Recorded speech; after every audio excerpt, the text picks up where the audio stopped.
सुप्रभात विद्यार्थी मित्रों, आज हम 7वीं कक्षा की हिंदी सुलभ भारती इस विषय में पाठ क्रमांक 2 फूल और कांटे इस कविता का अध्ययन करेंगे। फूल और कांटे ये कविता अयोध्या सिंह उपाध्याय यानी हरिऔध इन्होंने लिखी हुई है। ये कविता हम 2 भागों में इसका अध्ययन हम करेंगे। तो सबसे पहले इस कविता के कवि श्री अयोध्या सिंह उपाध्याय जी तथा हरिऔध इनका अल्प परिचय हम कविता शुरू करने से पहले लेंगे। हरिऔध जी का जन्म 1865 में आजमगढ़ उत्तर प्रदेश में हुआ है और उनकी मृत्यु 1947 में हुई है। उनकी रचनाएं हम देखते हैं। प्रिय प्रवास, पद्य प्रसून, वैदेही वनवास, अधक खिला फूल, प्रेमकांता आदि उनकी रचनाएं हैं। उनका परिचय हम लेते हैं। अयोध्या सिंह उपाध्याय जी का खड़ी बोली हिंदी के प्रारंभिक कवियों में मूर्धन्य स्थान है। आप हिंदी के एक आधार स्तंभ है। प्रस्तुत कविता में कवि ने यह स्पष्ट किया है कि मनुष्य विशिष्ट कुल में जन्म लेने से नहीं बल्कि अपने कर्मों से ही बड़ा बनता है। तो अपने कर्म ही कितने महान होते हैं जिससे हम बड़े बन सकते या महान बन सकते, इस कविता के माध्यम से आज हम सीखने वाले हैं। तो कविता का नाम है फूल और कांटे।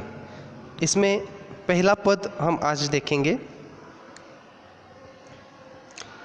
है जन्म लेते जगह में एक ही पौधा उन्हें है पालता, रात में उन पर चमकता चांद भी एक ही सी चांदनी है डालता।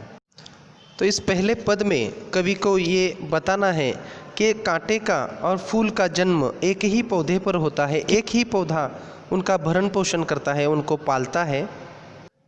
रात में उन पर चमकता चांद भी एक ही सी चांदनी है डालता। तो इसका मतलब है रात में जो चांद होता है वो अपनी जो रोशनी होती है वो फूल के ऊपर और कांटे के ऊपर समान तरीके से बिखेरता है, उनको देता है। वो उसमें कोई भी भेदभाव नहीं करता है, ऐसा कवि को बताना है। तो ये हमने पहला पद देखा। अब देखेंगे हम कविता का दूसरा पद। मेह उन पर है बरसता एक सी उन पर हवाएं हैं बही, पर सदा ही यह दिखाता है हमें ढंग उनके एक से होते नहीं। तो इसमें कवि को यह बताना है कि मेह उन पर है बरसता एक सा। मेह का मतलब है बादल या मेघ।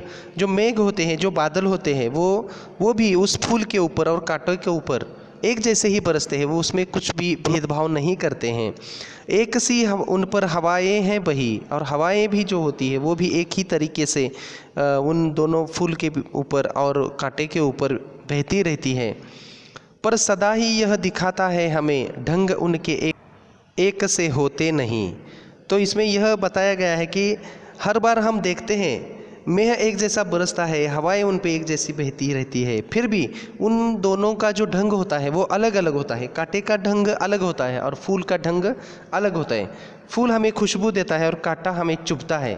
तो ये दोनों के ढंग जो है वो अलग अलग है, ऐसा कवि को इस कविता के माध्यम से, इस पद के माध्यम से बताना है। इसके बाद हम कविता का तीसरा पद देखेंगे। छेद कर काटा किसी की उंगलियां, फाड़ देता है किसी का वर वसन, प्यार डूबी तितलियों के पर कतर, भौर का है वेध देता शामतन।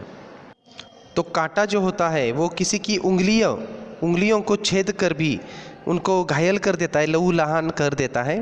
फाड़ देता है किसी का वर वसन, और किसी के वस्त्र भी वह फाड़ देता है। वसन का अर्थ है वस्त्र। तो प्यार डूबी तितलियों के पर कतर, भौर काहे वेद देता शामतन। और तितलियाँ जो होती हैं वो तितलियों का पर भी वो काट लेता है, कतर देता है, ऐसा इसमें इस कविता में इस पंक्ति में बताया गया है। भौर काहे वेद देता शामतन। भौर का मतलब है भंवरा। तो ये भंवरा जो होता है उसका जो शामतन, शाम मतलब काला और तन मतलब शरीर, काला शरीर जो होता है भंवरे का, वो काले शरीर को भी काटा वेद देता है, ऐसा इस कविता में, इस पंक्ति में बताया गया है। तो इस भाग में ये कविता का पहला भाग है। इस भाग में हम ये पहले 3 पद हमने देख लिए हैं। बाकी के जो 2 पद है वो अगले भाग में मैं आपको सिखाऊंगा, उसका अध्ययन हम अगले भाग में करेंगे। तो ये कविता विद्यार्थी मित्रों आपने कॉपी में लिख लेनी है और इसका अध्ययन आपको घर में बैठकर करना है। धन्यवाद।